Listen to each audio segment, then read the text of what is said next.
Hello, everybody, and welcome to the DK and Bill Wrestling Podcast. I'm Bill. I'm DK, and we're talking fast today.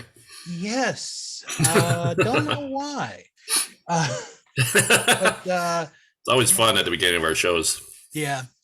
Today we're going to talk about a pay-per-view that neither one of us have ever seen, Backlash 2002. Yeah, until last night. Yeah, until so last it's kind night. of interesting that we had both never seen it. Mm-hmm. So I don't know, you were texting me saying that you had a surprise for me during the shows, but I think it was a complaint that you had. So I'm interested. Well, I'm wondering if it's the same complaint. Probably not. Okay. Probably. I mean, I do have another complaint, but it's not. There was a few things on that show that would not be okay in 2022. No.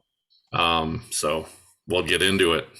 I am not easily offended, but there was a couple times there that I'm thinking if you're watching this or listening, you probably have seen this show because you're kind of curious what our review would be. So you're probably knowing what I'm talking about regarding Paul Heyman, but we'll get into that when we get into the chronological of the event.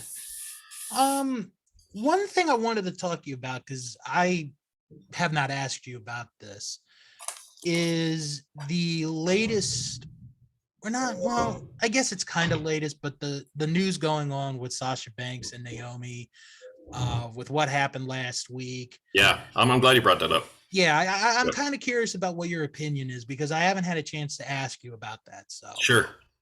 So based on what I've heard, it was the creative, where they're the tag team champions, and they were both going to lose to champions. Yeah. And I think it's well known that Sasha Banks was kind of booked as a main eventer for WrestleMania until Ronda came back. Mm-hmm. So there's obviously some jealousy there, and maybe a little hostility. And her and Naomi didn't think that they should lose, and maybe they were being booked improperly as the tag team champions. So I don't agree with what they did. It's very Jeff Jarrett like. So they've been suspended indefinitely. I don't really know what that means. I guess they're sitting at home, probably not getting paid. I know they pulled the merchandise. Yeah. So they won't make any money. And I know Sasha went full. She unfollowed most of the wrestlers and Vince McMahon, and now it's a big story. Mm-hmm. So I'm curious if, I don't know the contract status, if she would just stay at home until she can leave. Right. I don't know. She's obviously, she wants to be in that spot, that Becky Lynch spot, the Charlotte Flair spot. Yeah. There was a time when those were the three. I remember there was a time when it was Bayley, Sasha, and Charlotte, and Becky was kind of like that outsider. Mm-hmm. Becky took that next step during the Women's Revolution, and Sasha has just kind of been pushed aside. Yeah. So I think it's just hurt feelings, and I think it's just a matter of time before. I don't know her contract status. She might have 5 years left on it, but if it's a short contract, you're going to see her in AEW soon. Mm-hmm. If the contract allows that. Right. I think before you go ahead, I think this is more of a Sasha issue than a Naomi. I think Naomi kind of got dragged into it. Yes. And I believe she has split with Jay, right? Like they're not married anymore? No, they're still married. They are married? Because I thought that they had split up. I'm going to keep mine short because I talked about it on that wrestling show at the end of last week. I'm kind of on the side of Sasha and Naomi on this, because I understand, hey, we're the women's tag champs. You gotta have us look strong. And really, that division hasn't really mattered in a long time, which is sad, because at first, when that division was put together, they had some really quality good tag teams for that division. I think Sasha and Naomi leaving the way they did was very unprofessional on both of them. I'm not saying that WWE is innocent on this, because they sure as hell are not innocent. They end in a weird way, they end up looking worse than Sasha and Naomi did, because on Raw last week, and I will defend Corey Graves on this one, because I truly believe Corey Graves was told to say, because Sasha and Naomi were unprofessional and left, we had to change the main event. I truly think somebody told Corey to say those words, because I really don't think Corey would have said that. I really don't. Yeah, for sure. And then there was this whole thing about Carmella defending Corey. Right. And Carmella should have the backs of the girls, but she's engaged to Corey, so she got put in that weird spot, right? And then Friday night on SmackDown, Michael Cole talks about what Sasha and Naomi did was very unprofessional. He threw him under the bus and then backed over him. Mm-hmm. And this is another thing where the producer is telling him what to say. I don't think it's Michael Cole's. Like, a lot of people go up and start complaining about announcers. I'm like, you listen to a JR podcast. Like, he was produced the whole time he worked there.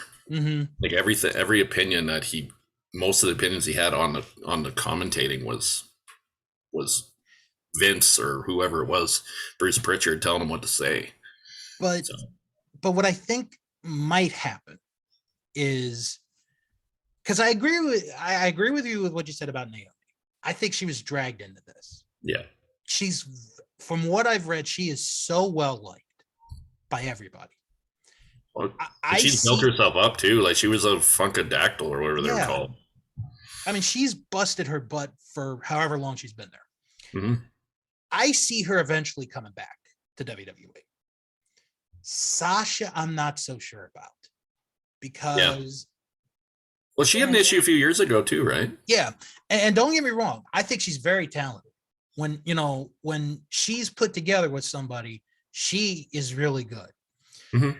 However, I think she is living the gimmick 24/7. Yeah.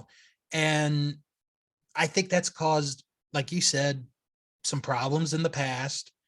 And, you saying she's unfollowed everyone lets me to believe that she might not be there too much longer. And I don't know. I mean, I think what Sasha and Naomi said was right about the division. Mm-hmm. I just think the way they left was wrong. But again, yeah, that's the wrong way to do it. Like, if you feel that way, because Stone Cold did the exact same thing 20 years ago. He did that the wrong way. And he said it's the two biggest regrets he ever had was that, and then turning heel at 17. Yep. He said the two biggest regrets he had. So, and then Sasha has been on the Stone Cold podcast. I'm sure it's an emotional thing. She needs to realize her ego is very high. Yeah. She wants to be in that spot. She's not getting it. She wants to. You got to earn it. You got to earn it, and you got to keep it. That's why Becky's been there that long. That's how Charlotte's been there that long. Even though, some people are tired of Charlotte, she's earned the way. She's earned the right. Charlotte, we will do a women's show eventually. I know we will. And Charlotte would definitely be my pick, because I think what she has done is absolutely incredible, because she came in as Ric Flair's daughter, and she's proven it's not the name, it's the athlete, right? Yeah. And that's my opinion on Charlotte. And that's the other, I'll say this real quick, and I'm sure I'll say it again when we do an all women's episode, is the only reason they're doing the whole 12 time, 13 time, 14 time is really because they want to build a story of Charlotte could break her dad's record. Yeah. It's really more of the company than it is Charlotte. Yeah. The Charlotte can go too. Oh, yeah. When she's on her A game, like at Backlash, like we talked about a couple of weeks ago. Yeah. Her and Ronda. That was such a fun match, And she can have a great match with almost every lady on the roster. Absolutely. She's usually the best wrestler Mm-hmm. I would probably put her as the top talent right now. Yeah. Like Becky's more over with the crowd Mm-hmm. and probably the bigger box office person. Right. Right. But with Charlotte, Yeah. she just in ring talent. Like we always say, like Shawn Michaels and Ric Flair, like one and one. Yeah. Oh yeah. 1A, 1B, whatever you want to say for in ring. I would put Mm-hmm. Charlotte, like for current Yeah. wrestlers right now, I'd put her at the top. Right. Yeah, so I guess we'll see what happens with Sasha and Yeah. Naomi. Hopefully they get it all figured out and get back in there. But I do agree that they do need to. They don't seem to treat the tag team titles in the women's division with any class. Really, it's like they don't have a lot of prestige. They seem to change. They changed fast at the beginning, and you don't see it defended all the time. And sometimes I even forget who the tag champs are. So they kind of treat the 24/7 title a little bit better than they do the women's tag title. Yeah, well, it's true. Gronk won that title, so it's very prestigious. It is very prestigious. Is there anything else you want to get into before we jump into this 2002 pay-per-view? Well, let's talk about because we wanted to do this. Yes. Today is not the happiest of days. May 23rd is when we're doing this episode. Yep. One of the probably 2 or 3 most tragic things to ever happen. 23 years ago tonight, over the edge, Owen Hart fell to his death in front of thousands of people in the arena and to a pretty big crowd on paper. Well, the crowd on pay-per-view did not see it, but yeah, because they were showing they were showing the pre-recorded video when he fell. Like a lot of people were watching the Jumbotron, and then you just look up and he's like in the ring. Yeah. And I guess they had like some joke thing on Sunday Night Heat like a few weeks before that, where he came down on the harness and then he got like halfway down and then he kind of fell into the ring, kind of like in a comedy type thing. They were kind of mimicking Sting a little bit. But yeah. Like we've had our own Hart episode. We've had a night like a different when we talked about 1999 when we're doing the full years. So we've talked about this a few times about how bad it was for the business and for Owen's family and everything. And it's very ironic as we didn't do this on purpose, but this was and then Backlash 02 is in the same arena. Exactly. And I can't believe that they would go back to this arena. I'm like there's other arenas in Kansas City. They go to Kansas City. Like same arena, same locker rooms. That must have been really hard for the wrestlers on the show that knew Owen, right? I'm kind of curious what your story is to that night, if you remember that night in particular.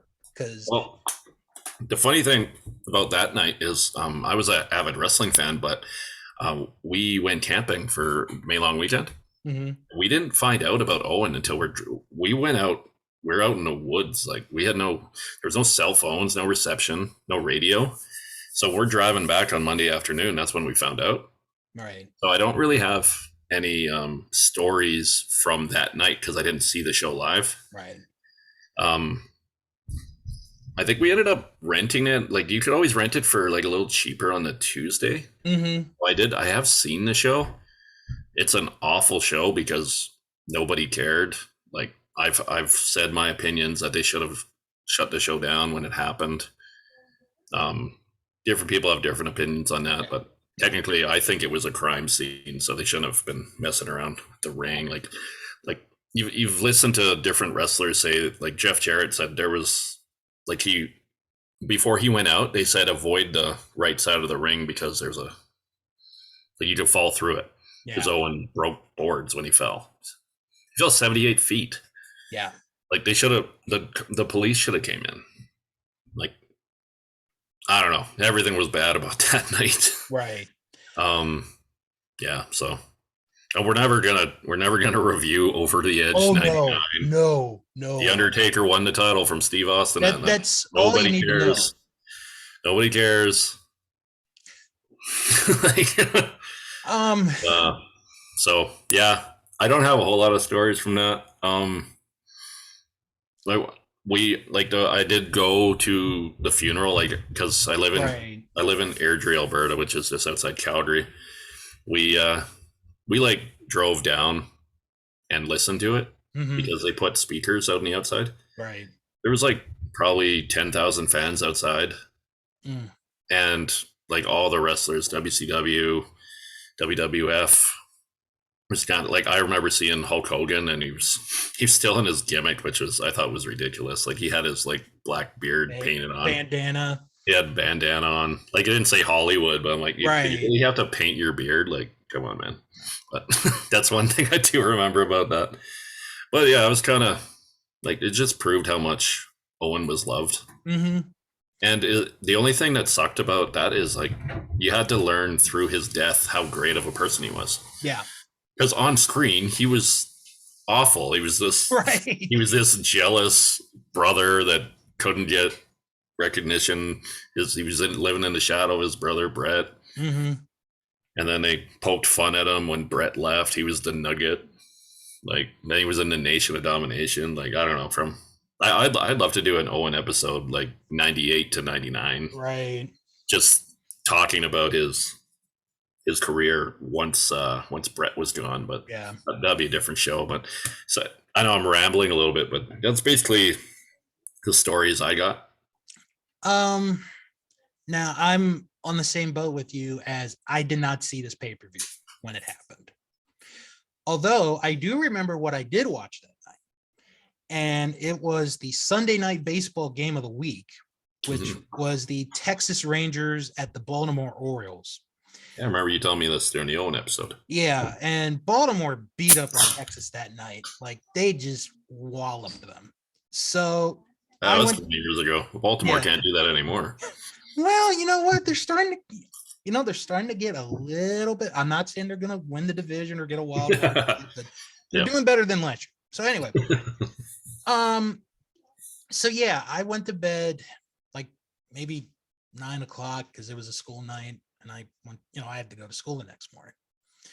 So I get up and I lay on the couch. My parents are up and they're making breakfast.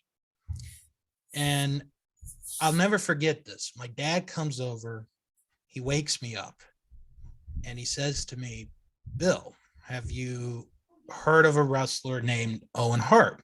And I'm like, "Yeah, I have." Of course I have. Right. And he's like, "Well, he died last night." And I'm like, "What?" Like, yeah. Like, and then he told me what happened. And then I remember the bus ride to school that morning was Owen Hart. Like, that whole ride. Oh yeah. Owen Hart. And then that night, what was the tribute show. I wish I had stayed up for the whole thing. But the first one I remember was Mick Foley's, because Mick is such a wonderful person, and the story about how Dewey changed his hair to be Owen, and then Owen changed his own hair, and he couldn't, he didn't want to tell him. Yeah. But yeah, I agree with you. It's a shame that it took his death for all of us to see how wonderful of a human being he was. And I think this year the wrestling community is embracing Owen Hart with the tournament that's going on in AEW, and that's been going really good. Martha was on TV a couple weeks ago for the first night of the tournament. She and her kids were there in Long Island, and she's going to be there this Sunday for the finals of both tournaments. And actually both tournaments have been good. Neither finals have been set yet. They will be by the end of the week, but and honestly, for the longest time, and this is me going to be an obnoxious American, but this was how I felt for a long time. I was like, Martha, like Martha's kind of ruined, Martha's ruining the legacy of Owen Hart. And then after I saw that Dark Side of the Ring, I'm like, damn, I was wrong. Like, Martha. Everybody was wrong. Yeah. Honestly, people I try not to get emotional and pissed off when I start reading how he should be in the Hall of Fame. It's a travesty. And like after that episode, I was like, you know what? I can live without it. Like the Owen Hart Foundation is his Hall of Fame. It is. Like I've gone on rants about the WWE Hall of Fame, how it's not real. It's a way for them to make money. It is. It's nice that the wrestlers get recognition and get to come out and do a speech and everything. And they get a nice Hall of Fame ring. But it's not a place. It's the WWE makes millions and millions of dollars for the Hall of Fame. Right. Because they sell tickets, they get advertising money. Yeah. And so what you just said was perfect. That, the charity is his Hall of Fame. Trust me, I'm sure if Vince McMahon said we need to put Owen in the Hall of Fame, we will donate all the proceeds from the Hall of Fame in 2023 to the Owen Hart Foundation, she will accept it. Maybe. I think maybe you got to go through Oj. Oj seems dead on it too. Yeah. Now Athena was only like 3 years old, so yeah, she didn't know him too well. She knows him, but yeah, I mean, that's what I would do if you really want Owen in the WWE Hall of Fame for his accomplishments, not because of what happened to him. I mean, but that's the problem. Like with the Hall of Fame, like the whole thing would be about May 23rd, 1999. It wouldn't be about from 89 to 99 everything he did. And to be fair, he is in another wrestling Hall of Fame, but it is an actual physical Hall of Fame in Iowa. Yep. And Martha, accepted the honor and the award. So, it's like, after that Dark Side of the Ring, after watching that, I'm like, I effed up. A lot of people did. I shouldn't have been mad at Martha. I really shouldn't. Yeah. Yeah, you like all the stuff she went through, like her own family were stealing documents out of her house. Her whole family was against them. Well, that's the problem, right? Because like you had like at the time during that lawsuit, you had like Tyson Kidd and Natty, and these people they're trying to get jobs in wrestling, and you can't alienate Vince McMahon, right? So they're like, okay, yeah, we'll hire you if you go to Martha's and take the documents and shred them or something. I don't know how it all went down, but yeah, I don't know. Anyways, this isn't we wanted to talk a little bit about Owen before the show, just because it was just very ironic how we're doing this Backlash 02 and Owen arena. I know for me, after his death and then like growing up watching more and more footage, he's the one that I honestly appreciate his work more than probably anyone who left us way too soon. He's just so damn good. I mean, we did the WrestleMania 10 watch along, the cage match at SummerSlam. We could go on and on about it, but I think that might be the greatest blue cage match of all time. Yes, absolutely. And you had a good point on that one. It was like the best cage match with no blood. Yeah. Which I thought, I'm like, how can you have a technical wrestling match inside a steel cage and still make it technical? It was supposed to keep the family out. It didn't work, but we'll do a SummerSlam 94 show one time. And then one last thing, and then we're going to get to Backlash. I remember many years ago, my oldest nephew, who is 12 now, he found, and I'm sure you're going to get a kick out of what I'm about to say, my old Pogs. Do you remember Pogs? Yeah. That's funny. I was just talking to my son about Pogs the other day. And he picks up one and it's of Owen. What? It Owen Pogs? Okay, yeah, I'm going on eBay. I'm going on eBay right like after the show. That's sick. And I told him who this was, and I said to him, this was a good man. He was a good man, and that's something that I hope the future generation of fans get to learn about Owen, was how good of a human being he was. Yeah, I could go on and on about Owen. We really could, but well, maybe we'll do like that second episode for Owen, the 98-99. Did you ever hear the story about San Jose? What he did in San Jose on the house show? No, what did he do? He like snuck down to or snuck up, like wherever the production guys were, and it's a house show, so it was like one guy, right? So then he gets on the. I heard this on the Bruce Pritchard show, and he grabs like the walkie-talkie to get whoever was running like the music and the fireworks that night. Right. He just got them out of the booth somehow. He like said he like paged them, and then it was like they believe it was like Godfather versus somebody. Oh no! And then Godfather goes for like a 1 count, and then he just hits his music, starts playing the Godfather's like, and then everybody's like, "What the hell?" It's only 1 count. And then he stops the music, and then he shoots off some fireworks like on the entrance ramp, and just like the greatest guy ever. There was a time where he this is like old school, like Hacksaw Jim Duggan. Mm-hmm. He calls his room and says, "Hey, you haven't paid. Your credit card got declined." So then Owen's sitting in the hotel bar, like watching Jim Duggan like lose it at the front desk. And then he goes back up to his room. Then he goes back to the phone, calls him again. He's like, "Sorry, it's been declined again." Then Jim Duggan just goes full out, comes down, and I could like Owen ribs. Oh my god! Like were the best.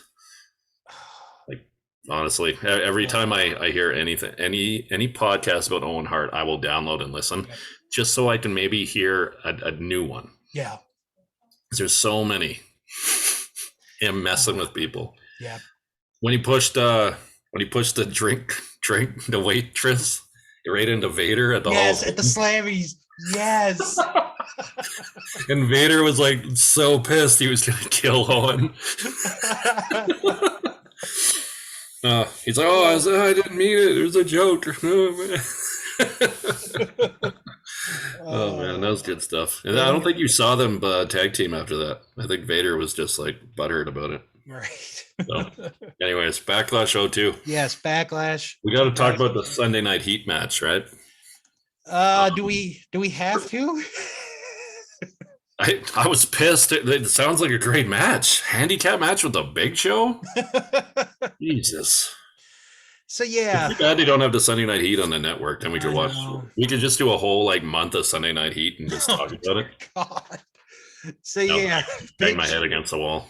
Big Show facing Steven Richards and Just Incredible in a handicap match. Oh my God. Big Show. Was Steven Richards like what was this the era of the Right to Censor? Or was that past? This is post Right to Censor. So what was he just like wearing his like bright colored tights and being a jobber? Yeah, I think so. Just Incredible, eh? Yeah. Yeah, he was okay in ECW, but after that, not so much. Just to bring up a couple of numbers before we get to the main show. April 21st, 2002 was the date of the event. 12,489 in attendance.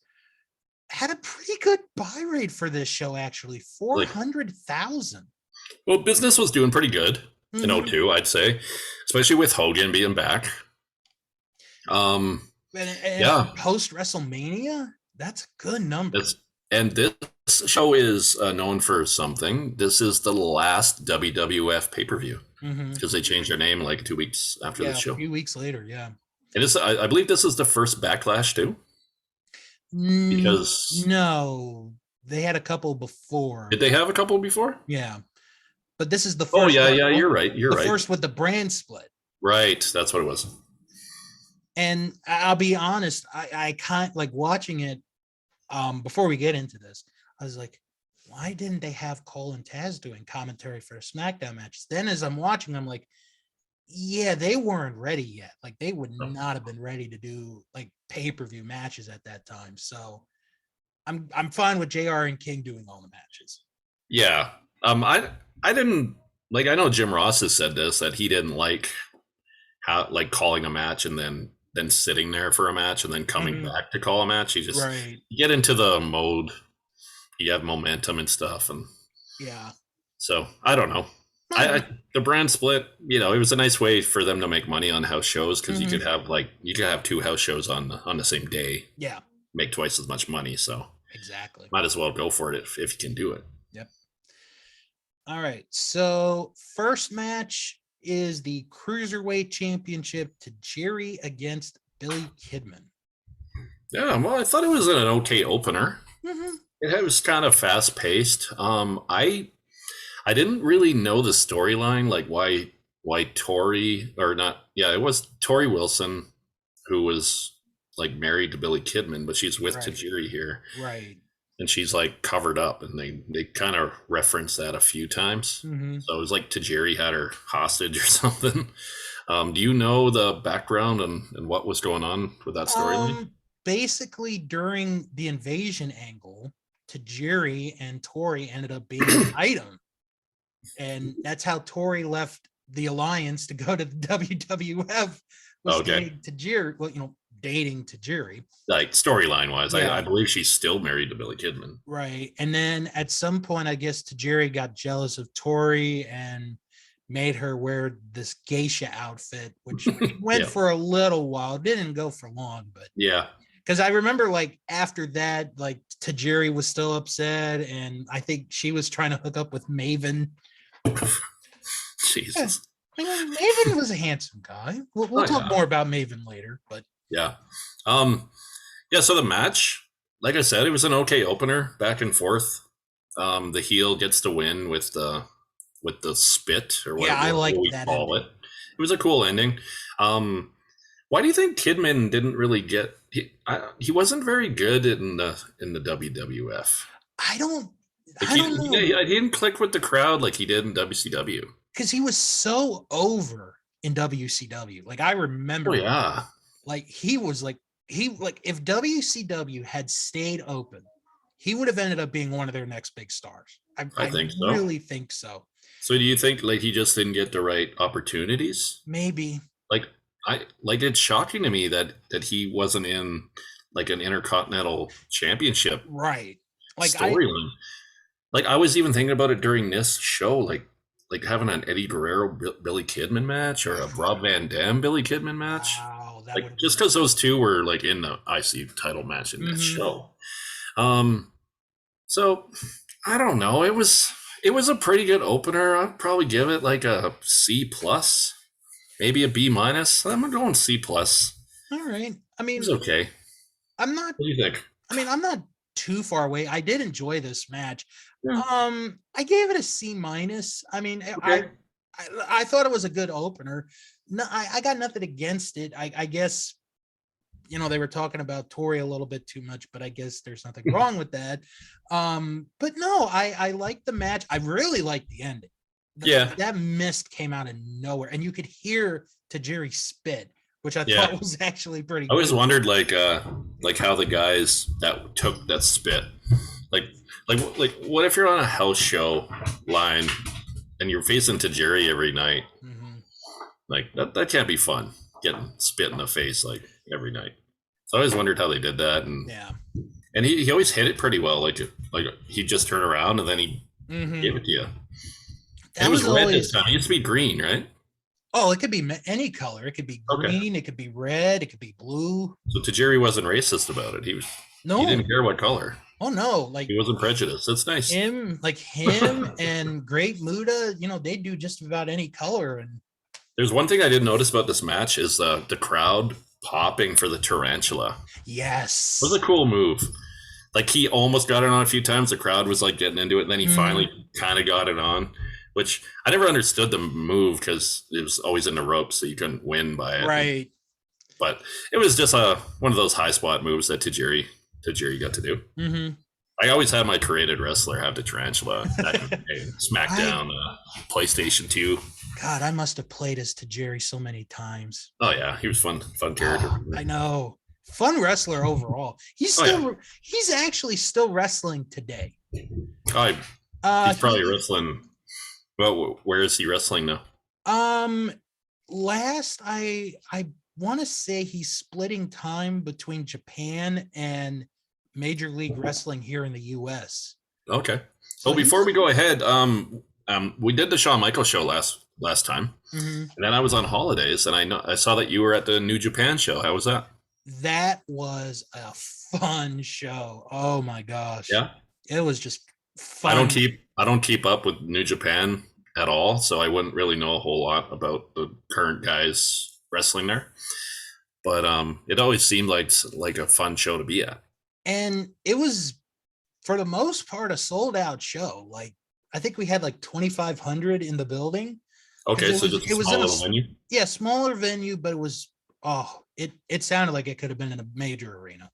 Okay. So that's kind of like the arena when WWE comes to town now.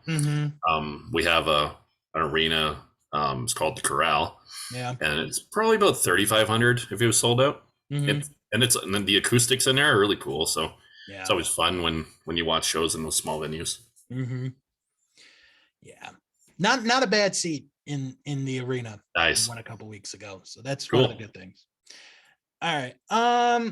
Bradshaw's in the back. He meets up with Farouk. They haven't seen each other in like 3 weeks because they were both drafted to different shows.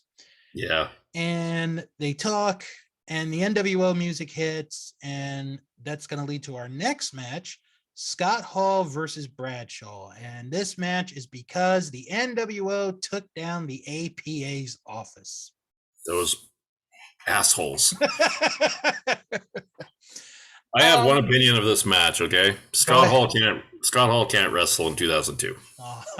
He's old. He's probably under the influence of something. I don't know. This is just my opinion. Right. You guys can hate me if you want. Scott Hall, just like he wasn't in wrestling shape. No. I don't know. He got through the Steve Austin X8 match. I believe Scott Hall's in the WWE till May of 2002. Yeah, he's not in much longer. After the plane ride from hell, which is I think it's in May, he's let go. So he's only here for another month. The NWO didn't work in WWE. Nope. It didn't. This match sucked. Yeah, it was bad. The worst match of the night. There was no heat. Nobody cared. Like, the best part of the match was when Farouk came out at the beginning. X-Pac's running around with Kane's mask on. He looks ridiculous. Oh my God. I don't know. X-Pac was a nice little outside of the ring distraction, so we didn't actually have to try to watch Scott Hall wrestle. Yeah. I mean, what do you think? I would have rather him come back as Razor Ramon instead of the NWO. Could that? It was a WCW thing. I think it would have worked better. But could that have worked in 2002? Yeah, it could have worked. But then Kevin Nash come back as Diesel. Okay. That's what I would have done. But the NWO comes back because they wanted to bring Hogan back. If they would have brought Hogan back as Hulk Hogan, I don't think it would have worked right away. Yeah. Like him coming back as Hollywood and then the fans demanding that he becomes Hulk. Thank you, Toronto. Yes. Thank you, Canada, actually. Well, you're welcome. All right. So this is where this is it's an F. Sorry. This is where I'm going to start having trouble with this show. because Tajiri and Kevin was actually good. So, okay. So Bradshaw hits a really good clothesline from hell. Yeah. And X-Pac, puts the foot on the rope. That's not where my problem is.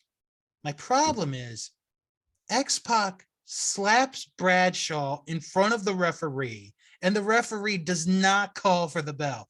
Yeah. I'm sorry. I've seen it 1,000 times. If someone outside the ring hits someone in the ring, the ref calls for the bell. This referee did not do his job. It's only if the babyface slaps him. Exactly. Heels are allowed.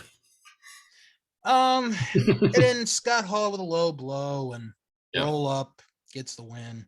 The roll up was awful. He like rolled up and then rolled too far, and then he was like, ugh.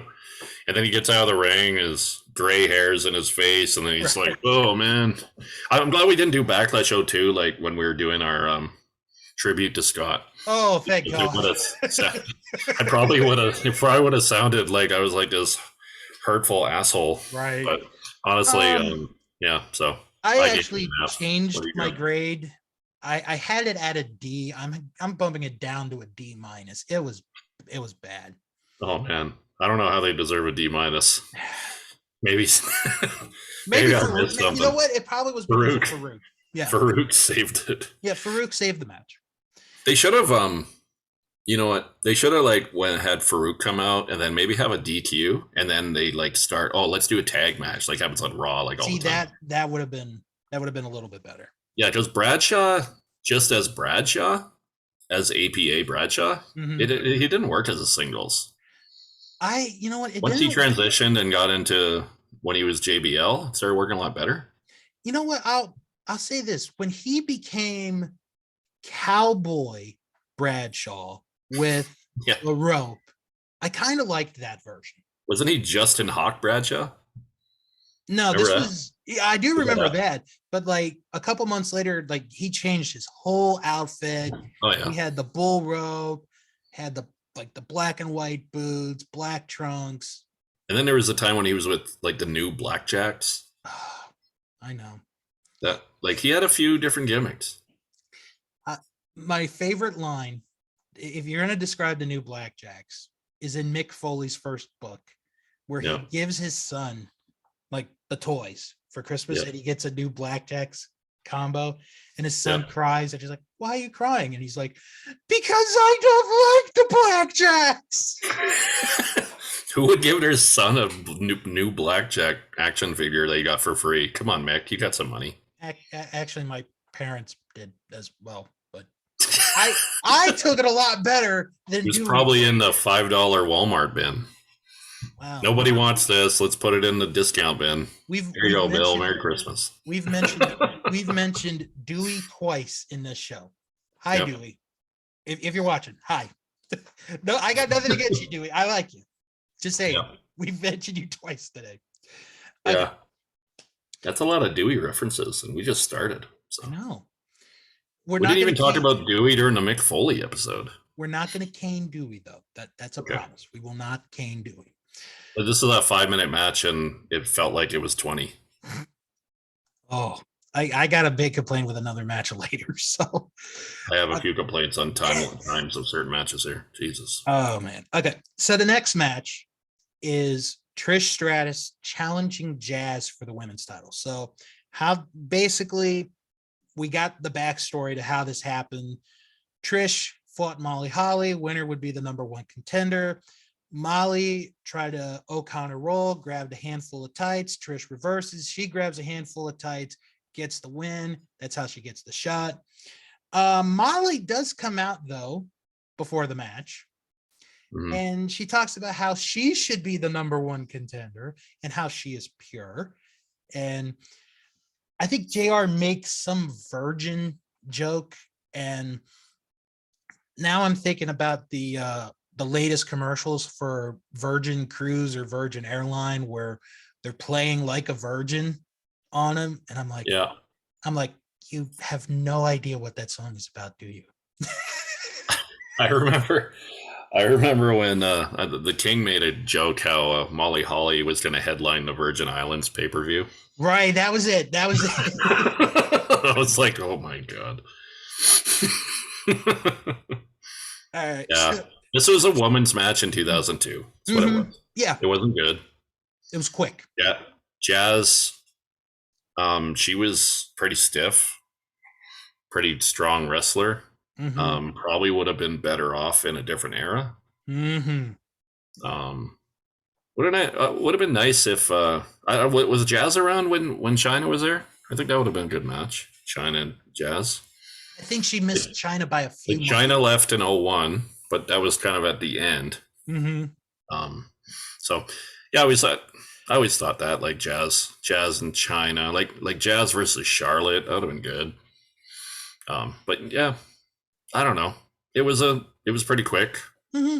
A little some shenanigans at the beginning with Yeah. Molly protects Trish. Molly attacking her, then she doesn't have to lose like straight up to Jazz. Right.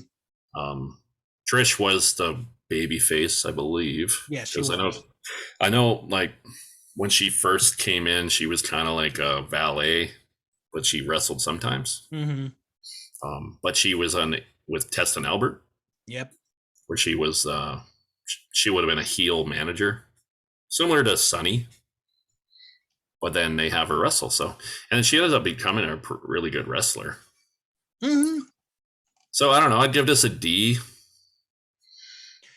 I don't know. It was okay, but like for this era, I guess it was an okay women's title match. What? I'm actually on the same grade with you. I gave this a D. Okay. I'm because it's like, yeah, you kind of know Trish isn't good yet, but yeah, like she's coming along. Yeah, she's coming along. Absolutely. So, no, I'm nothing really to say here. I think I skipped over this, so I'm just going to mention it real quick. There's a backstage segment with Vince and Ric Flair about how Rick is starting to become like Vince, and Rick's like, "I'll never be you." Yeah. So that kind of sounds like. Well, they tried to make him the heel owner so they could have that Austin Flair stuff, and we'll talk about that later. So DK, I'm gonna let you go for this next story. That's gonna lead to the next match. Okay. Because I think you kind of mentioned how you were a little offended by this. Yeah, Paul Heyman playing with thongs. And hitting on Lita. Oh, God. This was a bad segment in 2002, people. Yeah. Now it's really bad. But yeah, so he's the advocate. This is Brock Lesnar's first official match. Mm-hmm. Brock comes out to this weird music. I thought he always had like the original I kind of did Brock too. Lesnar theme. I was like, what the hell is this?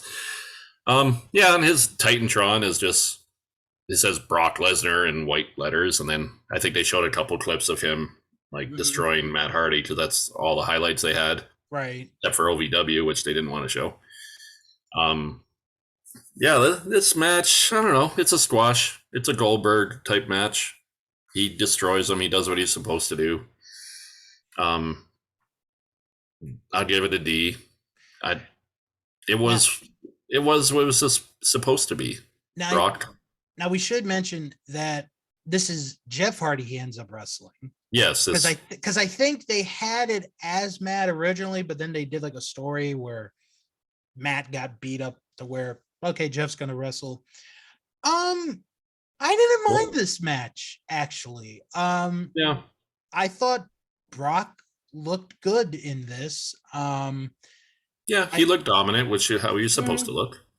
And Jeff at this point in time is still a popular, babyface wrestler, to where he could get beat up and nothing would really, happen to him, like status wise. But this match is going to start a very bad trend for me, because from this point until just about the end of the show, with the exception of one match, we're going to have a chair involved in it. So Jeff gets a chair, which again, I don't mind. Yeah. Brock's this monster. Yeah, you need a chair to beat him, right? Right. So Brock hits him with an F5, even though it's not called an F5 yet. Yeah, they didn't have the name for it yet. No, not yet. I don't even think they referred to him as his like finishing move. It was just like this high-powered move that he did. So No, I liked how it ended. The ref stopping the match. Yep. I gave it a C minus. I didn't think it was that terrible. So Yeah, you know what? Like, honestly, after listening to you talk about it, I'll probably change my grade to that as well. Like, I had it as a D, but if I'm giving like Scott Hall's match an F, like this is a lot better than that match. So yeah, C minus. Yeah. All right. So we get a video package for the next match, which is Edge versus Kurt Angle. And I'm going to be honest, DK, after seeing this match, my hopes were going up after this one. Yeah. This is the match of the night for me. Yep, same here. Kurt Angle could have a great match by himself if he wanted to. He could have, like, you know, those little wrestling buddies. Yes, he could have wrestled the Ultimate Warrior's wrestling buddy, and he probably would have had a better match than if he actually wrestled the Ultimate Warrior. That's very true. I definitely agree with you on that. Kurt Angle was incredible. Edge was great in this match too. Mm-hmm. Kurt Angle wrestled like a babyface, but he was a heel. It was weird. Yeah. Like, he always wrestled like a babyface. Like, he didn't really cheat very often, if at all. He did these high impact moves. The suplexes were on point. This is an A minus. This is an A minus for me. The time was good. It was, I don't have it in front of me, but probably like 15 minutes. Let me see. It was 15 minutes. Okay. I think that's a really good time for a match like this. No, I really enjoyed this match. Like I said, this was my favorite. I agree with you. This was my favorite match of the entire show. Oh yeah, it wasn't close. Yeah, like there's two matches of very similar matches that are my two favorite. You guys can probably figure out which two matches they are. Right. For wrestling. Obviously, for the superstardom of the other guys involved in the other matches. We'll talk about those when we get there. But yeah, I'd give it an A minus. Great match. Just elevated Edge too, in my opinion. It did. And do that next step. What they do the following month with the hair versus hair match makes it even better. So I can't. You know, that is a fall. I couldn't remember when Angle lost the hair. So you know what? I'm gonna say this. That's another pay-per-view I haven't seen. Judgment Day. You know what? I'm going to say this because I've kind of had this weird theory for years. I've only said it to like a couple people. So this is going worldwide, what I'm about to say. This is weird, but this is how I feel. Okay, don't feel bad about how you feel, man. It's okay. I think after Kurt Angle lost his hair, he became better. Yeah. Like, I don't know how it is, but after he lost the hair. When he joined WWE, he wanted to be Stone Cold Steve Austin. And that's the character he wanted to be. He didn't want to be this lame American hero where everyone hates him when he's trying to be a hero. That was never his plan. He didn't want to be that character, but he wanted to be like the Stone Cold character. And I think when he lost his hair, he kind of turned into, like, they call it the Machine. Yes. Kurt Angle. Like, you had the Olympic hero, and then you had the Machine. That's when he had like the mouth guard, and he was bald, and he was just like a badass. The best way to describe it, it's a reverse Samson. Yeah. And I like how you put that. For our younger listeners, if you don't know what I'm talking about, go look up the story of Samson and Delilah. There. Yeah. All right, so Undertaker. Learn things on the DK and Bill Wrestling Podcast. Yeah, you do. Read a book, people. Yeah, or you can listen to it on Audible. There's a free ad for Audible. Yeah, we are on Audible. If you guys didn't know that, check it out. So Ric Flair's getting prepared to be the referee. Undertaker comes in, and he's just like, that's it. Okay. The Undertaker with his spiky hair. Oh my God. For our audio listeners, what I just did was Undertaker pointing his eyes at and then pointing his finger to Ric Flair. That's all he did. That was the segment. I can see you. Then Chris Jericho comes out because he cuts a promo about how he's not on the card tonight. Yep. And he talks about how Kidman got a match, Hogan got a match, Maven got a match, but not Chris Jericho.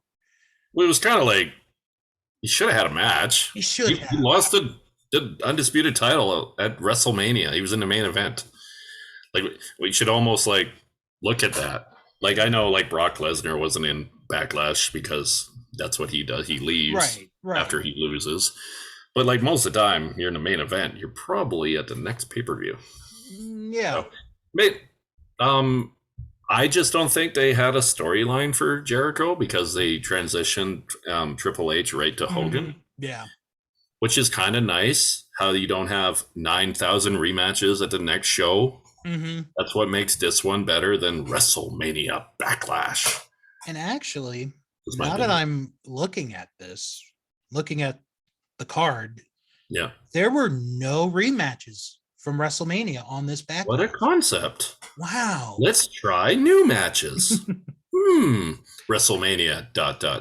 again. We gotta listen to, if you haven't listened to the Shawn Michaels episode, shame on you. Go back and listen to it. Yep. But we do a review of Backlash. Or WrestleMania ... again. Because that's what it was. Some matches were better, some were worse. Yep. On the network. That's the movie theater voice guy. If you guys didn't catch the reference. All right. So next match.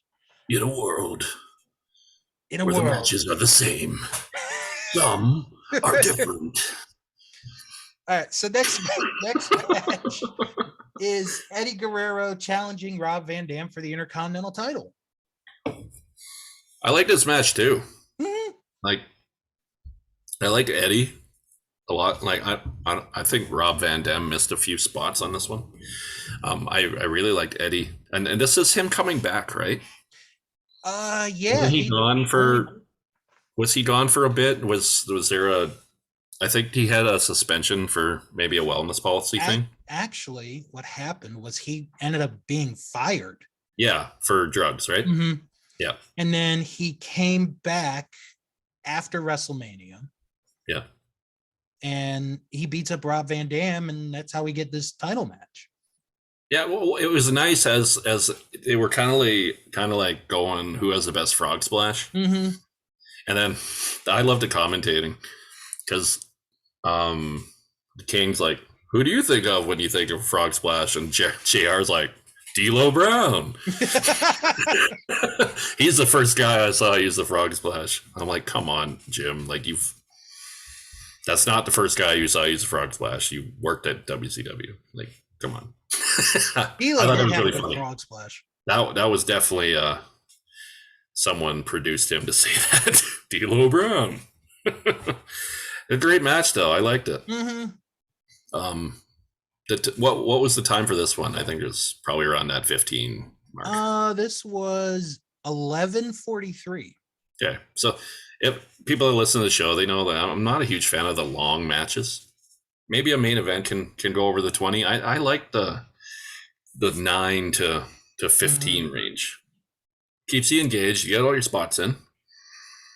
And I'd give this a B. Okay. Eddie gets the win. Yeah. Was a little surprising.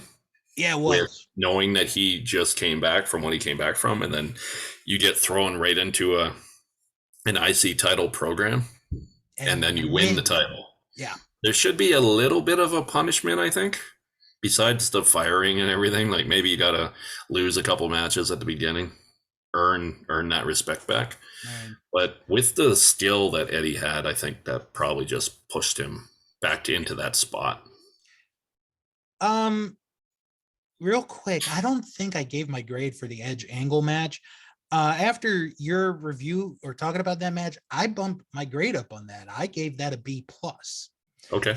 Now, as far as this match goes, now this is the one time where I didn't mind a foreign object being used here, in this case being the Intercontinental title, because at least it's not a chair.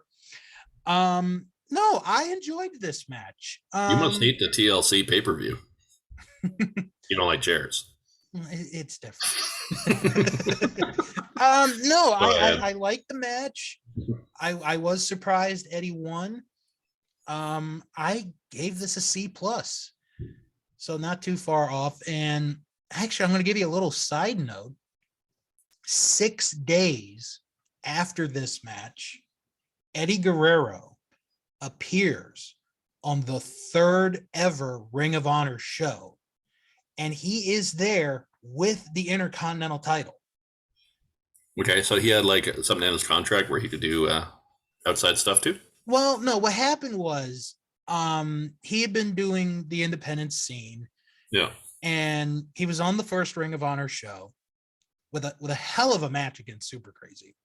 Mm-hmm. And he had signed, or he had agreed to appear on another Ring of Honor show before WWF was like, hey, we want you to come back. So he was like, okay, I'll come back. Let me just do this one last show. And they let him do it because, well, it's not going to be on TV. So, yeah. I mean, it's going to be Ring of Honor was an indie promotion at this point, right? Infancy, yeah. So they didn't have television or anything. No. Just okay. Like DVD and videotape would have been the only. I know eventually, then they ended up having a show. Mm-hmm. But at this time, it was just very small. Yeah. CM Punk was there in 02, wasn't he? Yeah. He was kind of like their main guy. Mm-hmm. I think. All right. Now, to this next match. This is the one where I wanted to pull my hair out the most. Oh, yeah. Jesus Christ. Okay, so before Bill says anything, this is my opinion I've had for a long time. There was two literal goats of wrestling that couldn't have a good match together ever. Undertaker and Stone Cold Steve Austin. For some reason, it never worked. Well, the reason why it doesn't work, or part of it, is because the guest referee is Ric Flair. Yeah, that didn't help. No. Oh, God, no. This was one of their more better matches. It still sucked. I don't know, man. Okay. There's just going to be a lot I'm going to get off my chest. Okay, I'm just going to let you talk, and I'm just going to listen, and then I'm going to have a rebuttal. Okay. I won't interrupt you, I promise. First off, the first few minutes of the match are not that bad. Like, I actually don't mind it. It's after like 5-6 minutes is where it gets bad. Because the NWO comes out. For no reason. They just walk out, stand on the ramp, and I'm like, they're going to do something. They're going to do something. They're going to do something. They never do a damn thing. Then, at certain points during the match, it freaking drags. And then, to make things even worse, Ric Flair, who, to a lot of people, is the greatest wrestler who ever lived, could not count if his life depended on it. Because he's like, and it's not a character thing. It's just him. He can't be a freaking referee. It's like, And then we get yet another steel chair. Oh my God. Like, we haven't seen it in 5 other matches tonight. We get a steel chair. And then Ric Flair gets knocked down for no reason. Okay, the NWO is going to show up. Nope, they're not even there at this point. So the hell with them. Yep. Then you get Austin hits a move, but no Flair. Undertaker hits a move, but no Flair. And then I am reminded over and over and over again, Ric Flair is not a referee. He's not a referee. You already told me once. You don't need to tell me another 15 times he's not a freaking referee. The ending is kind of Undertaker hits a move. I don't even care what it is at this point. He hooks the leg. Austin's foot is on the ropes. Ric Flair, I swear, saw Austin's foot on the rope. And then he's like, 1, 2, 3. And then he just leaves. And then the fans are just like, oh. And then Austin gets right back up. He gets right back up, hits a stunner on Taker as if he won the freaking match, gets his beers, and leaves. Austin's like Hogan, right? Like Hogan must pose. Everyone knows that phrase. Austin must have a beer. Austin must have beers. Okay, so here's my thing. Great job describing this match because I have the exact same opinion. So it's not going to be that much that entertaining. Yeah, in my opinion, this was 2 bad matches in a row. 27 minutes of this trash. Minutes. Are you freaking kidding me? Like, they did so many, like they had a couple important spots in the match that had to be done, but then they had like 8 minutes of nonsense in between each spot. Yes. Now, okay, so you described that match so good. So I'm just going to jump to the end too and so Austin has a chair. Undertaker kicks the chair into Austin's head. Is that not a disqualification? You can just kick the chair into someone's head, even if he's holding him. Actually, in defense, I think you're okay. Okay, we're okay. If you were not on the offense with the chair. Austin puts his foot. Okay, he didn't put on his foot on the rope at 2.5. He put it at 0. 1. It was barely 1. So 1, 2, maybe put a shoulder up. You know, obviously he hasn't seen your foot. Now, the reasoning behind this was to protect Austin. Austin doesn't lose to Undertaker legitimately. Undertaker gets to have the title shot. I don't know why they had to do this. Now, these are 2 high-profile guys that they wanted to put on pay-per-view. It was awful. Oh, yeah, and thank you for reminding me this was for a title shot. I completely forgot. That's what it was for. It was for a Judgment Day title shot. Ric Flair helped The Undertaker again, like he did in 91, which is kind of funny how you think about that. Yeah. And then the best was like after the match, and then Coach like runs up and is like, Mr. Flair, you have to see the replay. And then Rick looks at it, and he just looks over and he's like, oh shit. That was the best part of the 35 minutes, including entrances and referee entrances, and Ric Flair wearing red shoes so JR could make his comment about some referee that wore red shoes. This is the best part of the match. Once the bell rang, you could have went for freaking dinner, came back. You didn't miss anything. You could have ordered dinner, and your dinner could have been home by the time this match ended. Okay, I'm going to say something that is very, like, people are going to hate this. This is up there with Undertaker terrible matches.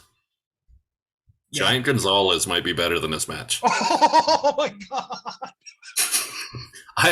I'm obviously joking, but it's close. Undertaker had some terrible matches at the beginning of his WrestleMania career. Mm-hmm. Oh yeah, people give the streak credit. Go from the beginning. Look at the trash matches that he had at WrestleMania. Yeah, like if he didn't have the WrestleMania matches with Michaels and Triple H, nobody would be talking about the WrestleMania streak. Look at the matches. Like at the beginning. Yeah, like from WrestleMania 8, or was this first one at 7? 7. From WrestleMania 7 to WrestleMania, let's say 14. Mm-hmm. honestly, I kind of get real quick. I kind of give something happened with my eye there. Sorry about that.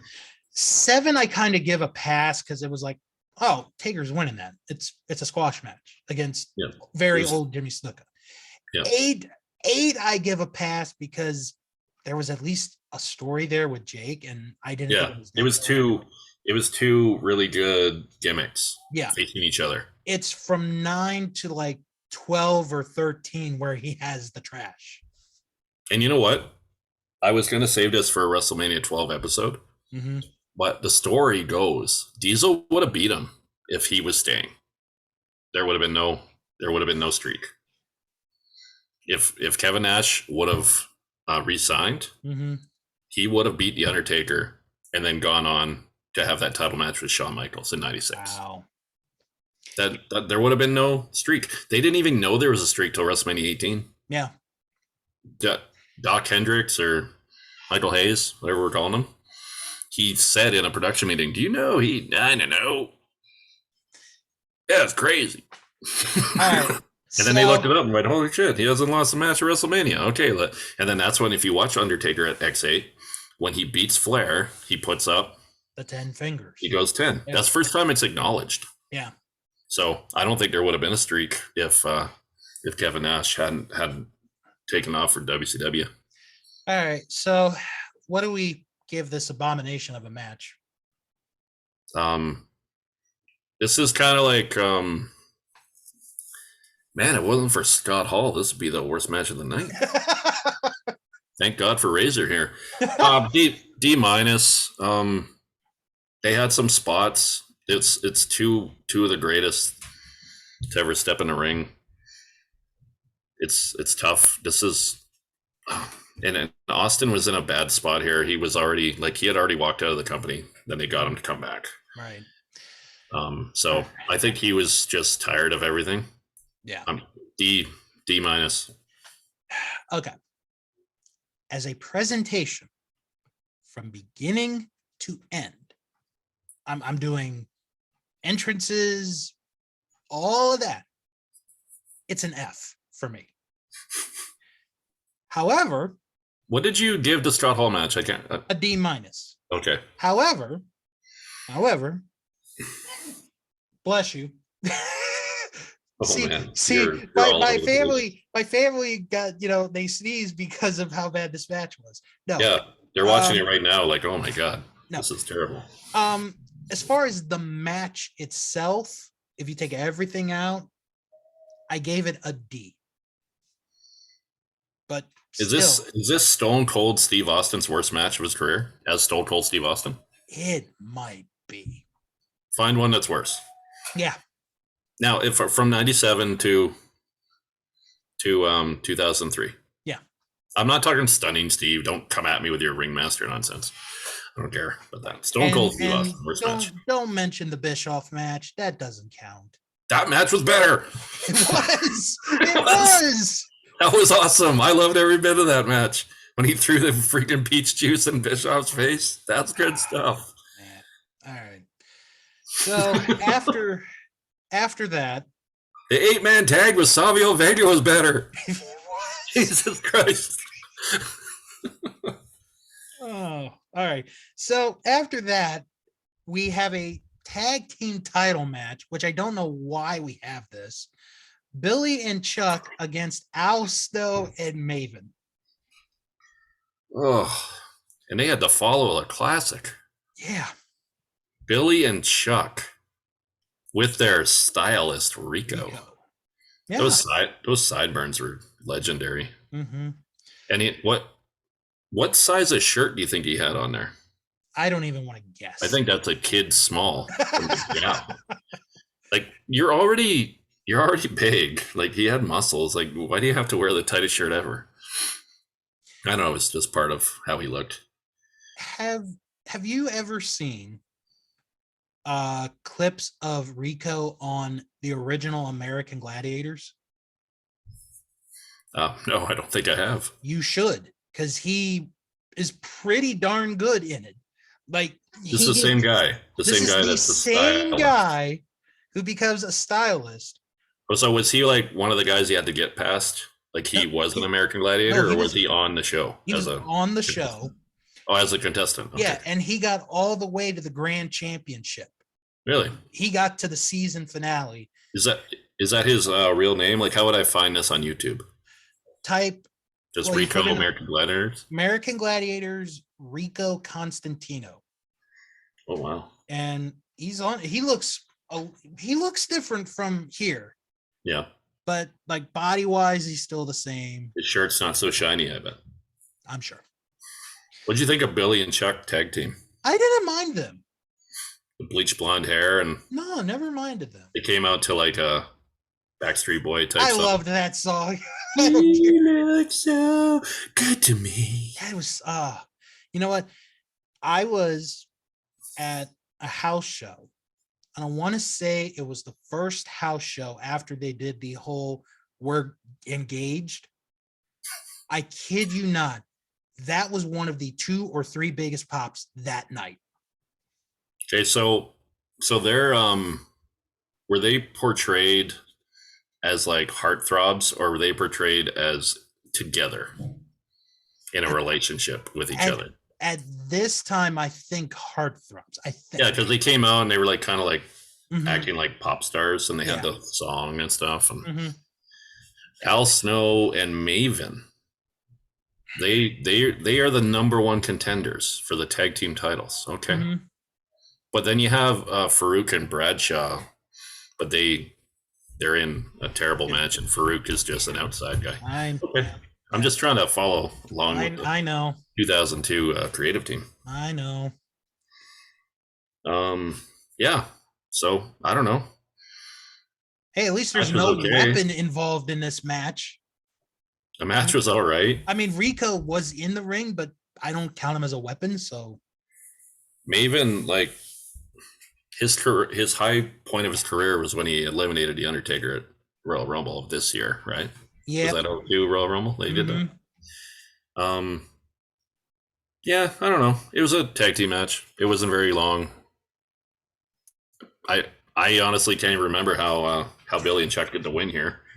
I don't know. They just won. I may have passed out and just went, oh, they won. Nice. They won a match. This was supposed to be the let me up match, but you could have went for 3 beers and a popcorn during the last one. So, you know what? I gave this a D, and it's a lot higher than Austin and Taker's D. Yeah, I don't know. I can't give every match a D, but I know, but that's how bad the show is. You know what? It's kind of funny. Like maybe there's a reason why both of us hadn't seen this pay-per-view. But yeah, it's kind of nice. You get to find like hidden gems like Edge and Kurt Angle was, and even Eddie and RVD. And then you look at Stone Cold Steve Austin versus The Undertaker, like you think that'll be an awesome match. But 27 we've already minutes, my Jesus. 27. They could have done. I don't want to talk about it anymore. Oh, can we please? It's making me sad. I'm not even mad anymore. I'm getting tears. What grade did you give this match, by the way, the tag title match? D plus. Okay. All right. So it was okay because it was back and forth. And the timing wasn't too long. I was sitting there going, oh my God, is this ever going to end? And then Billy and Chuck get to win. So no complaints here. Good for them. All right. Main event for the undisputed, got to mention that, undisputed WWF Championship. Hollywood Hulk. They actually have the title now, which is nice. Yep.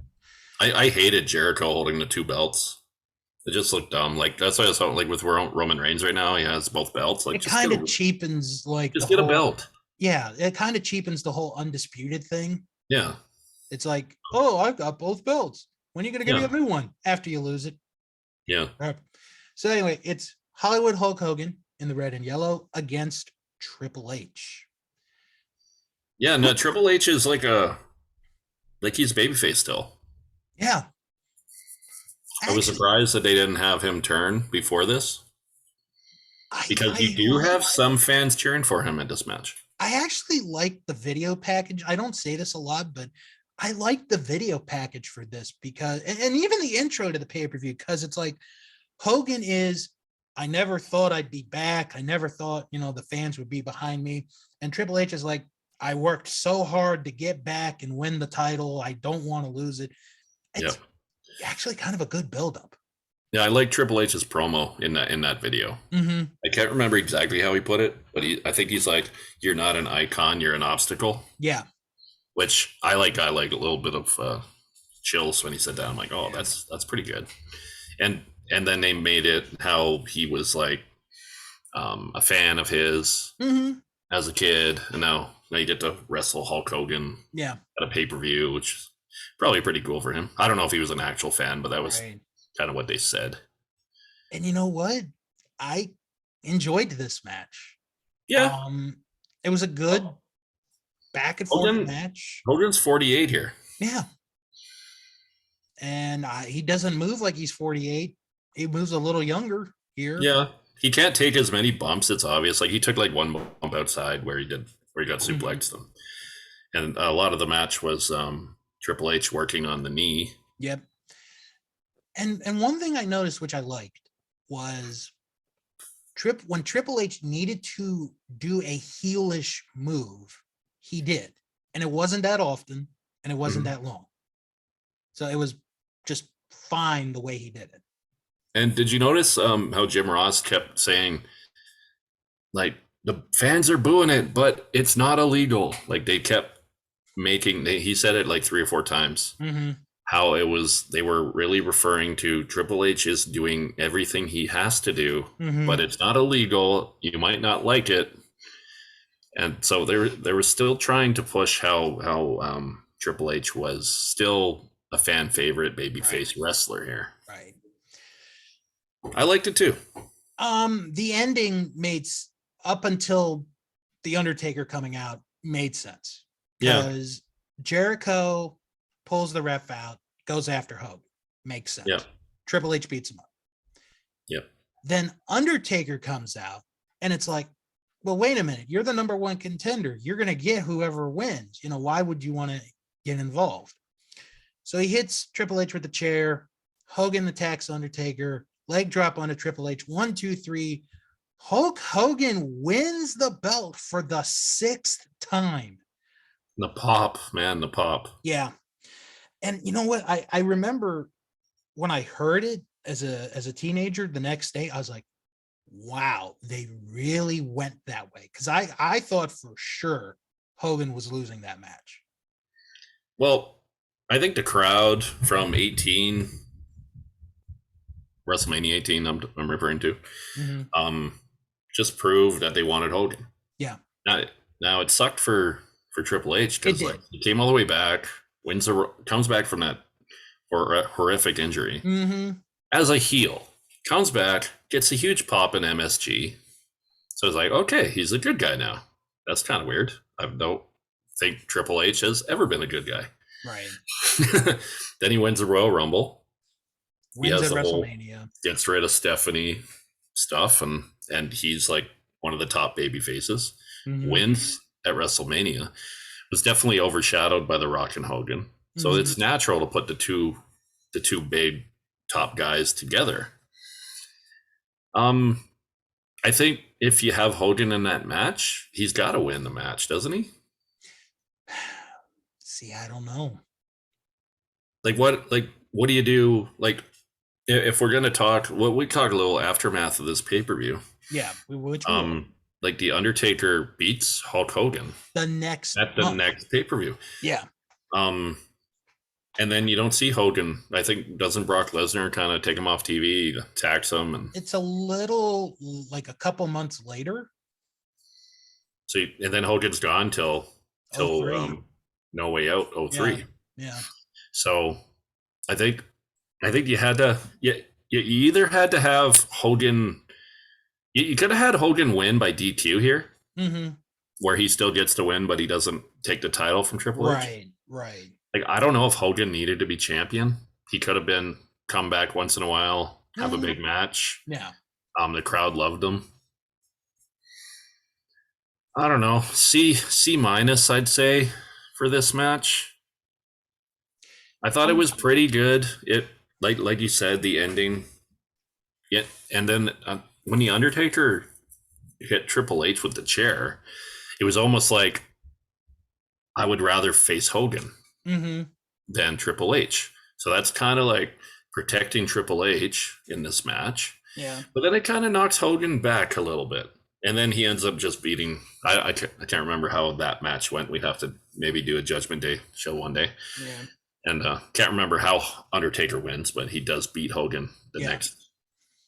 There's a lot of title changes in 02. Oh, God, at the beginning. It's ridiculous. Because then you look, and then it's like The Rock loses to Brock Lesnar at SummerSlam. Like, how does The Rock comes back? He gets the title somehow. Loses to Brock. Doesn't Kurt Angle beat Undertaker? Then Angle loses to The Rock, and then The Rock loses to Lesnar. We would need a chart to figure that out. Need like a championship tree or something there. As far as this match, I gave it a C. I thought it was a good story. Nothing really. I didn't hate it. I thought it was a good main event match. Just a good main event. Especially after some of the matches we've had on this show. Yeah. But okay. Now before we talk about our overall thought of the show and the aftermath, I got to get this one thing off my chest. So I'm watching the show, and this is where I start to notice it. Edge comes out to the Rob Zombie theme. Yeah. So I'm like, oh, okay. They didn't edit that out because, they were known to edit like some stuff out. Yeah. Taker comes out to Limp Bizkit. Yeah. I'm like, oh, okay. This is 2 in a row. When Maven and Al Snow come out, they edit the freaking theme song from Tough Enough, which you probably could have paid $500 for to get that song. I think that's a little too much. And then with Hogan, okay, I understand. It's Jimi Hendrix. I understand. Yeah. But you're a multi-billion-dollar company. You're not willing to shed some money for, Jimi Hendrix's family. Like, hey, we're going to use, Voodoo Child again. Yeah. Here's the money. Just let us use it. Yeah. Come on.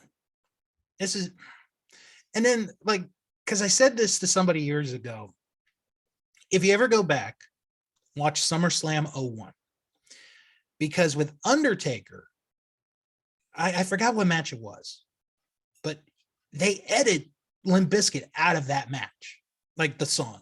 They use the "You're gonna pay," "You're gonna pay." They edit that. Yeah. But here they don't. Maybe someone can explain to me what the hell's going on. Well, it's obviously like the rights and stuff, but I always thought, yeah, because he had like the Limp Bizkit song, and then he had the "You're Gonna Pay" song. Mm-hmm. I don't know. So I didn't realize it was like at SummerSlam 01, like he still was using that. Yeah. So it seemed like sometimes he would use it, sometimes he wouldn't. But maybe I'm watching old stuff, and then they're taking songs out. And then I'm looking here on Wikipedia. Apparently, on the network, they edited out the original theme song of the pay-per-view, which was by Creed, "Young Grow Old."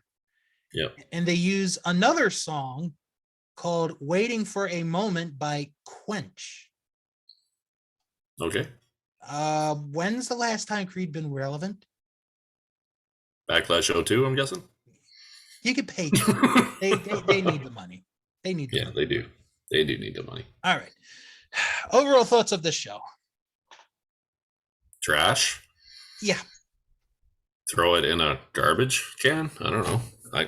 This is freaking terrible. I don't ever want to see the show again. Please don't make me review this ever again. Okay. What actually I still enjoyed it. I enjoyed watching wrestling that I haven't seen before. Mm-hmm. Oh, I do too. So we should try to maybe once every couple months try to find a show that we both haven't seen and actually try to do it. What saves the show from maybe being one of the worst is Edge, Angle, and Eddie and RVD. Yeah. Like those two back to back save this from maybe me having high blood pressure right now. Yeah. And saying this is one of the worst freaking shows ever. Yeah. It's a bad show. It's just back to back to back of bad stuff. Yeah. Yeah, I don't know. But it's a D. It's a D for sure. It might be worse. The length of the Undertaker Austin match made it even worse. And I'll tell you, they probably had to go longer than Triple H and Hulk Hogan. It was probably like, we have to go longer than them. We have to.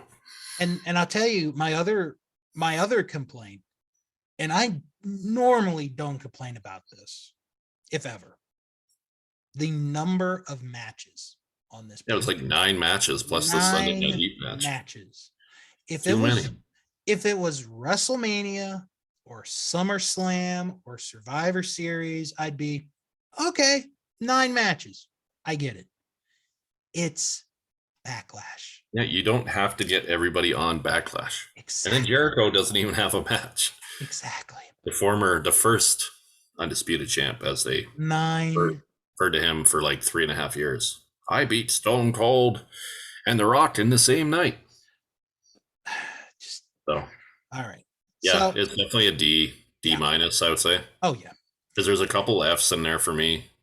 Now, I rated the Austin Undertaker match a little bit higher because of who was in the match. Mm-hmm. Like, you look at the star power in that match. Like, Ric Flair is a special referee. Before seeing the match, you're like, oh wow, this is going to be awesome. Yeah. And it just dragged, and like you said, there's so many chairs in the whole pay-per-view. It's just a bad show. Yeah, honestly. It ends nicely. You got Hulk Hogan as the champ, which is kind of cool to see. Like, if I had watched this when I was a young adult, seeing the guy that was the main guy for me when I was a kid win the title again. I don't know, it's kind of like, maybe seeing like Brett Favre come back, win a Super Bowl. Yeah. As like an older guy. Mm-hmm. Just like, wow, that's pretty cool. But yeah, just a bad show in all fairness, except for those 2 matches that you referred to. Yeah. Okay, so let's do a little aftermath of what happened after Backlash. We already talked about Hogan and Taker, so we'll skip that. The night after Backlash on Raw, the Big Show betrayed Steve Austin in a tag match and joined the NWO. And I remember reading about this. I think this is the 7th turn of his Big Show career. Yeah, I believe that. He turned, like, sometimes people wouldn't even care. Oh, he was a good guy and he turned into a bad guy, or a bad guy to a good guy. He did it all the time. Yeah, and he joined the NWO. The NWO is such a joke at this point. Kevin Nash was hurt. Mm-hmm. It was Scott Hall and X-Pac. And they never referred to him as 6, because he was 6. Right. When he was in the NWO. Like, why wasn't he 6? Yep. Like, they had the rights to all the names. So Big Show actually has a reason for why he did this.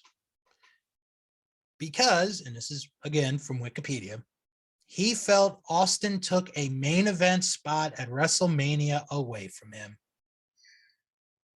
Well, yeah, because you know what? Big Show and Scott Hall, that would have been such a good match. Oh my God. We were robbed. This eventually leads to a handicap match at Judgment Day where Stone Cold Steve Austin faces Ric Flair and the Big Show. Yep. Meanwhile, Edge and Kurt Angle continue their feud where they agree to a rematch. However, they're going to add a stipulation to the match. It will be a hair versus hair match. Yeah, and this is a way for Angle to cut his hair without, just cutting it. Yep. And everyone knew he was kind of balding. It was kind of obvious. It kind of was. Angle's balding, and Edge has these flowing locks that look awesome on him. Wonder who's going to win this. So, with Triple H, instead of being upset at The Undertaker, he continues his feud with Chris Jericho. So, Triple H and Jericho, they have a scuffle. And then on the May 9th episode of SmackDown, Mr. McMahon orders that if Triple H laid his hands on him, there would be consequences. Triple H then challenged McMahon to fight him in the ring, and then Triple H got beat up by a bunch of jobbers and Chris Jericho. Well, actually, not all of them. Not all of them were jobbers, but okay.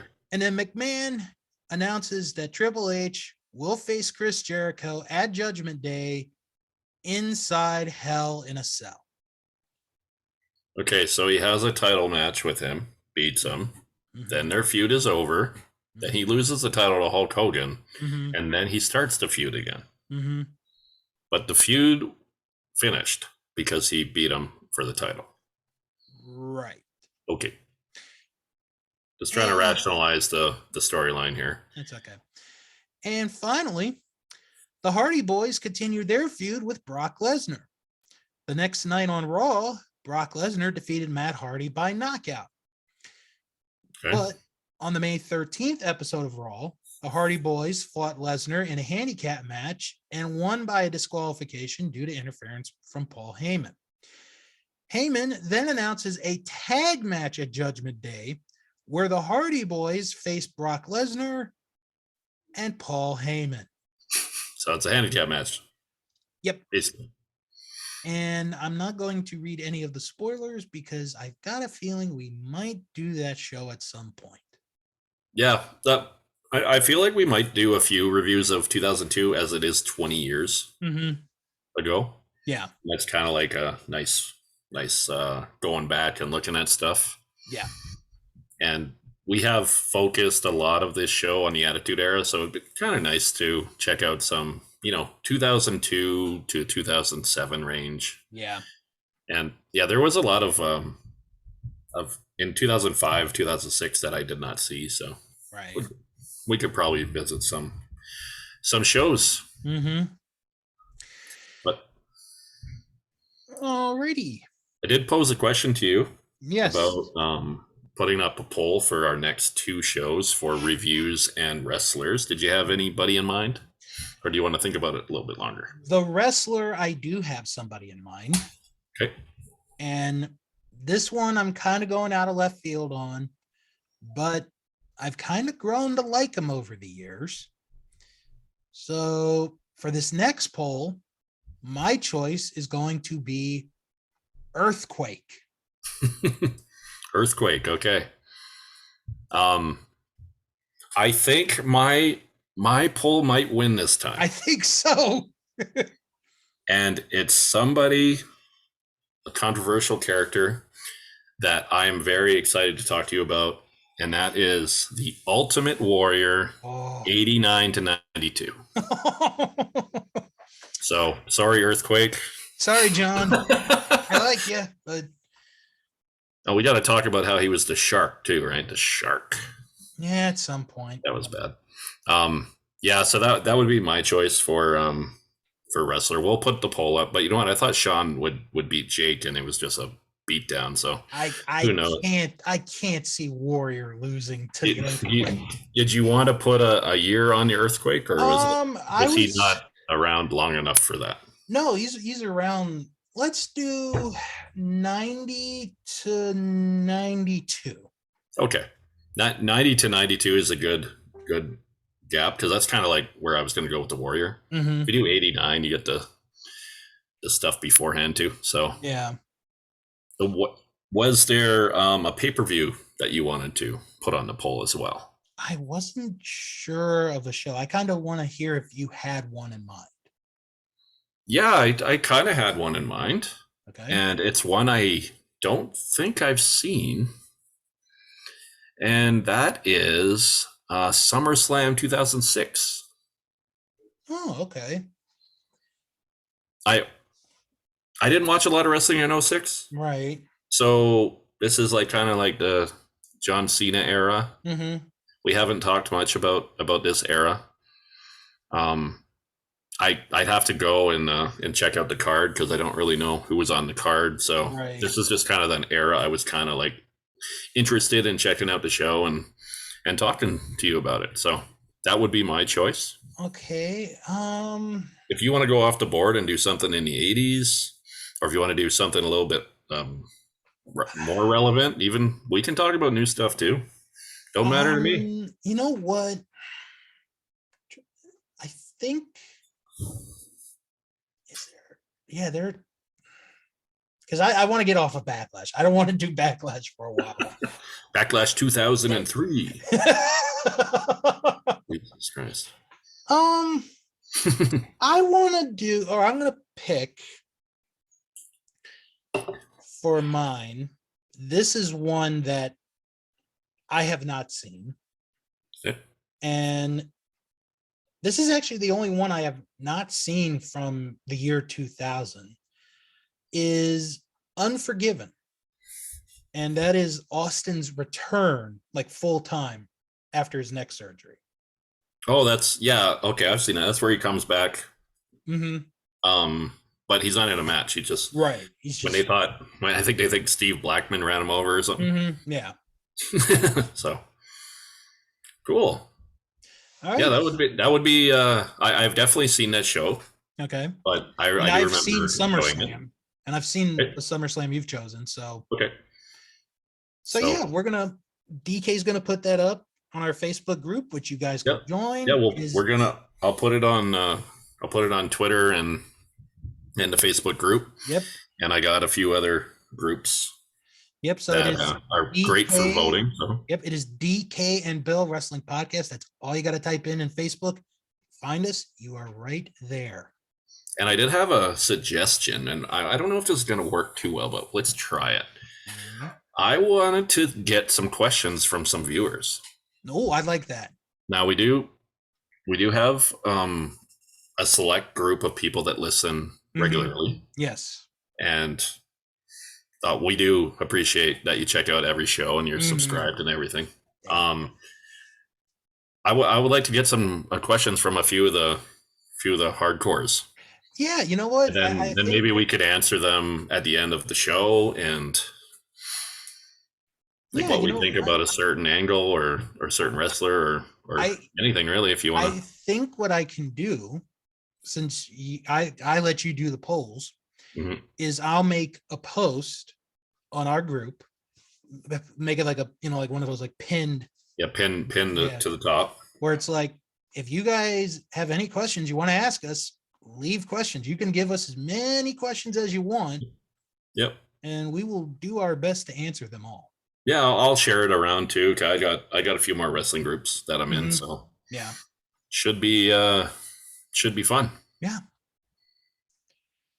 Well, thanks everybody for listening and watching, and however you're listening or watching us, appreciate it. And we will we'll catch you in 2 weeks' time with we'll probably do the wrestler.